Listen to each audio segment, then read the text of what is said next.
Welcome to this morning's live. Hope you guys are having a great week so far. Happy Thursday.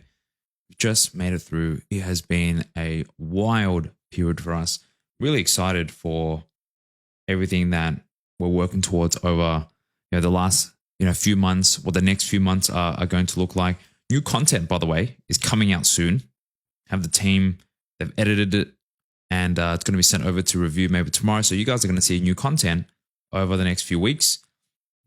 Very excited to work with this team, and I really feel like this is our next logical step of progression.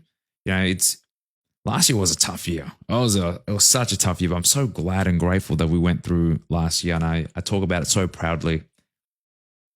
But it's not just empty promises. I am excited for the next few weeks and months of iteration of content. Hopefully it's going to be valuable for you. Hope you guys have been enjoying this podcast series. And as always, share some wins, drop some fire. If you're listening to this live and you're catching this replay, #replay. Zay, what's up? Welcome. Thank you for tuning in. And so let's get into today's episode. What is going on, guys? Welcome to the Achievement Unlocked podcast. If you don't know who I am, my name is Andrew Chau. In the last 8 years, I went from an unemployed addict to now helping career-driven men master self-discipline. And I'm here to help you build a stronger mind and body. And I'm here to share with you everything that I've learned. In today's episode, we're talking about the difference between knowing and doing. Have you guys ever said to yourself, I know what I need to do, I just need to do it? Maybe with your diet, your training, you just need to eat healthy, but you can't seem to get yourself to do it. You know how to lose weight, but be in a calorie deficit, but you can't seem to stick to it. You know what to do to secure that next job promotion, show up early, put in the effort, but you find yourself mindlessly browsing on your phone and not putting in the work that you're supposed to. You know that you need to wake up early, but you keep pressing the snooze button. You know how to get to bed early, but you keep doom scrolling for hours. You know that you need to take risks to leave the job that doesn't give you any fulfillment, but you stay stuck in your comfort zone. You know you need to spend hours upskilling and learning, but you somehow end up on Netflix watching anime. Be honest. Have you said any of those things before? Well, in today's episode, we're going to explore differences between knowing and actually doing and being able to execute. Is it as simple as you might think, or is there more to it that maybe you haven't considered? Well, the truth is, you are closer to your goals than you might think, but you're also very far at the same time. We often get stuck in our heads, we overanalyze, we feed into our anxieties, our fears, we create these invisible barriers, we build these glass ceilings, and we stay stuck because it feels safer to know than to do. I'm going to share with you my experience and what's allowed me to take control of my life. Go from a watcher and thinker to a doer. This episode isn't for you if you're someone that just wants to stay stuck in the comfort zone. More of the same. Continue to have the same level of thinking and limiting beliefs that have caused you to be stuck. Change isn't easy and it's very uncomfortable. So this isn't for you if you dislike discomfort. Einstein, I'm not sure if you've heard of him, says you can't solve a problem with the same level of thinking or consciousness that created it. So if you're ready to change the way that you think, process choices, tackle challenges, this is absolutely for you. And I'm going to show you exactly how you can do it and break through that ceiling, understand the difference between application and knowing, why the gap between knowing and doing is what separates those who succeed and those who just want. If you are new to the podcast, I struggled with this for years. I first learned about calorie deficits and calorie counting and dieting back in 2011. It's been a while now. And I would be able to get some short-term results, but I would eventually bounce back, rebound. I knew what I needed to do. But I just couldn't get myself to do it. Each year, I would get out of shape. I would procrastinate starting the diet. In 2017, I had flights booked to go to Vegas for EDC. I needed to get in shape for the trip. So I set myself 12 weeks before the trip to get in shape. I needed to lose maybe like 6 kilos. That 6 kilos in 12 weeks, half a kilo a week, perfect. But I kept delaying the diet, the starting, right? I'll start tomorrow, I'll start next week. And I only gave myself 4 weeks. I kept procrastinating for the whole 2 months. And I had 4 weeks left. I needed to lose like 5 or 6 kilos. So all I ate was chicken and rice. No veggies, no sauce, 3 meals a day, 1,400 calories. I need that weight to drop ASAP. Within, I dropped that weight in those 4 weeks. And then when I was over there, it was only a 2-week trip. I was in Vegas for 1 week, in Mexico for another. I gained back those 5 to 6 kilos in 1 week in the second half. I'd always thought because I had the capability to lose the weight, I knew what I needed to do. I knew, I thought that was the right thing to do. I do this is my input. The output is that I lose weight. And so every time I needed to diet, I thought that this was what was required.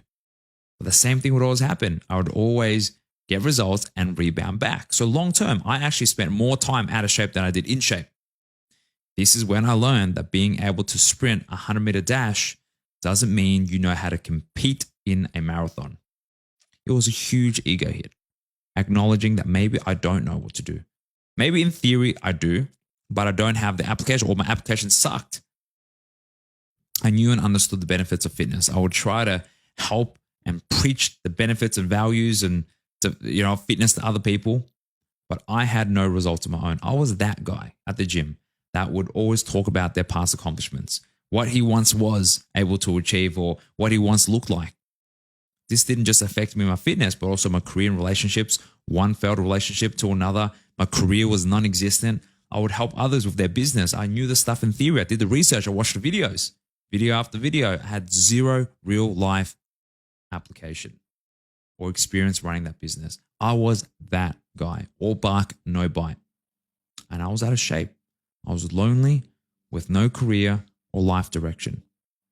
And now I've been in the best shape of my life for the last 5 years. I conquered the corporate world to quit my job, to run my business.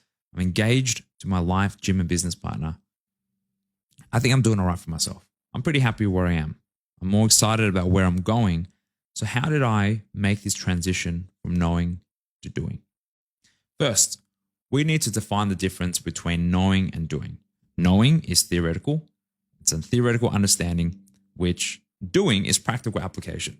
Knowing is like me describing to you like a 9th color or a 10th color of the rainbow. Doing is being able to see it. See the difference? People often mistake knowing for progress. They read books, they listen to podcasts after podcasts, they go through epiphanies, attend seminars, consume content, watch video after video, gather and hoard knowledge. They feel good about it. They feel motivated after that. But until they take action, nothing happens. Nothing changes. Nothing at all.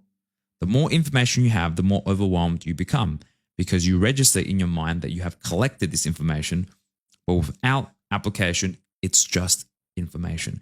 Practically useless. Consuming information gives us a dopamine hit. It stimulates our brain when it receives and processes new information. As humans, it is programmed into our DNA to have a thirst for knowledge. Curiosity, as it's called.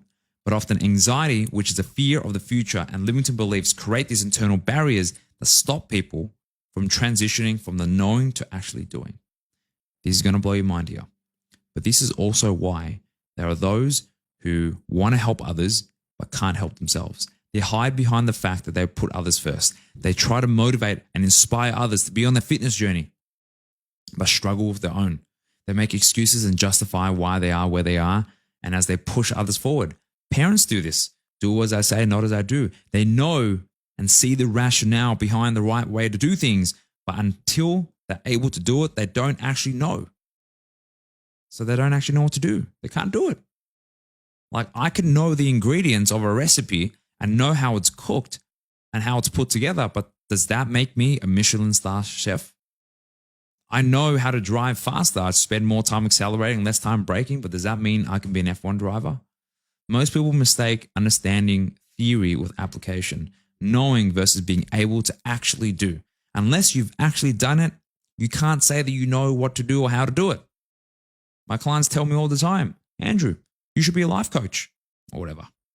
I'm like, I'm 30. I haven't experienced enough of life.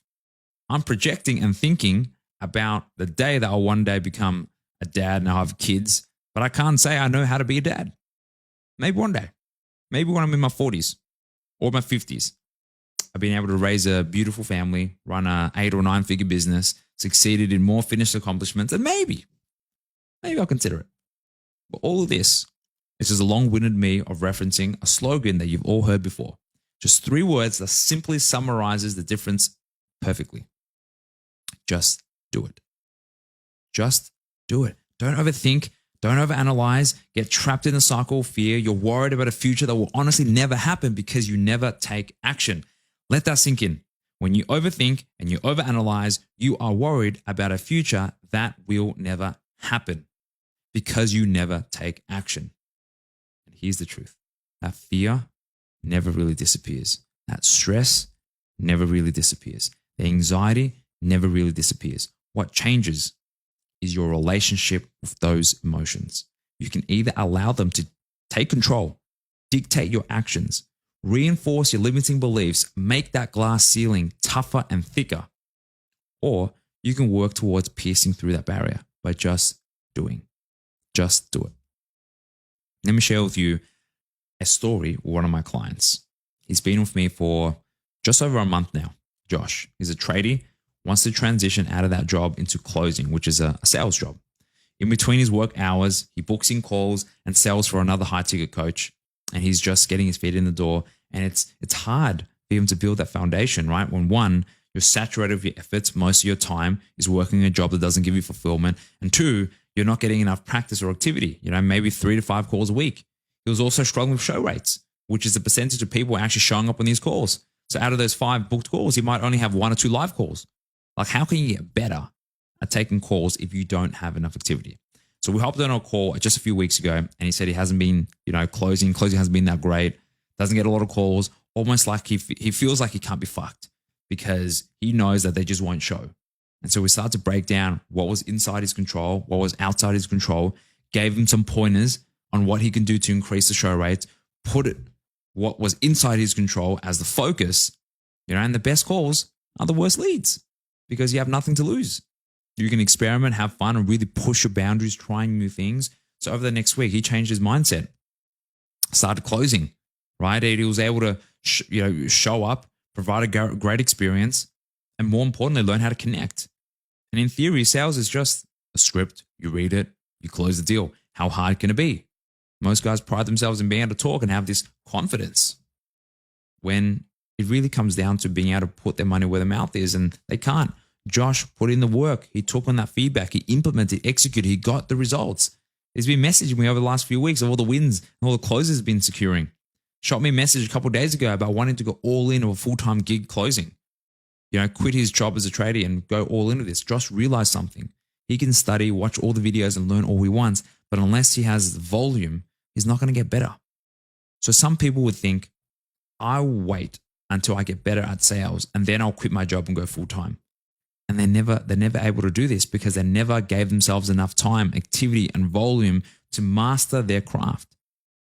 They're learning all the theory, but not enough application to reinforce and hone in on their craft. Josh knew that he was able to secure a new job if he was able to secure a new job. That will give him 3 to 5 calls a day. He will get better. The more calls you take, the more sales you make, period. Even if it means you get rejected. And there will be many calls that you don't close. Failure is part of the learning process. The more rejections you get, the better that you get. You don't learn when you close. You only learn when you miss them. This is a perfect example of who stopped overthinking, or someone who stopped overthinking, embraced the discomfort, and just did it. He wasn't waiting to have it all figured out. He was willing to learn through the doing. And that's how progress happens. It's not sexy. Success isn't sexy. It's dirty. It's gritty. It's grindy. It's painful. It's scary. Welcome to the big leagues. On the contrary, I spoke with someone earlier this week, a potential client who wanted to make some changes. And to give you context, he's been in a relationship for 10 years, let himself go with his fitness. And when I asked him, does he plan on having kids? He stumbled a bit. It's hard for him to answer. And he said, yes and no. He doesn't want to have kids with her. She doesn't make him happy. He finds that when he's alone, he's much happier than when she's around. Yikes. She belittles him, berates him, which affects his personal happiness. And despite knowing all of this, he's stuck. I painted a roadmap of how he could better his relationship, not with her, but with fitness and himself, learn how to love himself again.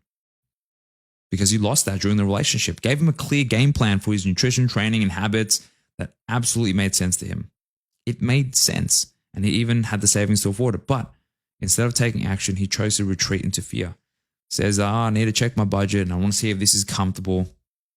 Look, it's hard to guide someone through something like this because they're always going to feel like there's some financial incentive to do so. But it's evident in the way that he thinks, his way of thinking has led him to being stuck. He knows what he needs to do. Eat healthy and hit the gym, leave a toxic relationship, but he understands the problem. But understanding doesn't equal change. He's not willing to step into discomfort because of his fear of being alone, fear of commitment, fear of investing in himself. This fear has paralyzed him, compressing his life into safety, his comfort zone. And that's where progress dies. Takeaway here is you can't help the people who aren't willing to break free from their own limiting beliefs. Knowing is useless without doing. And people who stay in this space end up stuck for years, maybe even for life. Contrast to this previous story, counterexample, if you will, or the counterexample of the counterexample. On the same day, I spoke to a 25-year-old teacher, first year teaching. He was committed to making a change. He hadn't been looking after himself for the last few years. Was bullied in school, teased, and people gave him all these comments. We had a chat about everything that's been holding him back. His fears, insecurities, anxieties, and despite feeling the way that he did, he knew that he wanted to make a change. And after the call, he mentioned that he needed to think about it, have some time to process everything that we went through. Now, I'm not inherently against this, but working together is like a relationship. Like, you need to feel good about this process. Historically and statistically, 19 out of 20 people who take it away after the call to think about it don't end up moving forward. Their thinking patterns and fears, which have dictated their decisions and decision-making processes, takes over. They usually compress, and ultimately it's easier to know what they need to do and not actually do it. We had a follow-up call just 6 hours later, gave him the space that he needed. We got on the call and he was ready to go all in. And I asked him, what made you make this decision? You could have just chosen to not show up to this call, pretend like this never happened. He said that he's ready to invest in himself and do the thing that he's been wanting to do. Not just think about it or want it, but actually go out and do it. This guy didn't stay stuck in the knowing phase. He realized that knowing wasn't going to change his life. He acted, and that's what makes all the difference. On the same day, we had two very similar people, two very different actions, two completely different trajectories. One will make a huge, major life change that will change the course of his life. The other will have a few more coins in his pocket, but more of the same, living a life that he doesn't even want to live, being in a relationship that he doesn't want to be in, working a job that he doesn't want to work. These are these two were my inspirations for this podcast. It highlighted the difference between knowing and doing. If you guys have stayed this far, I want to share with you a practical roadmap on how you can transition from knowing to doing.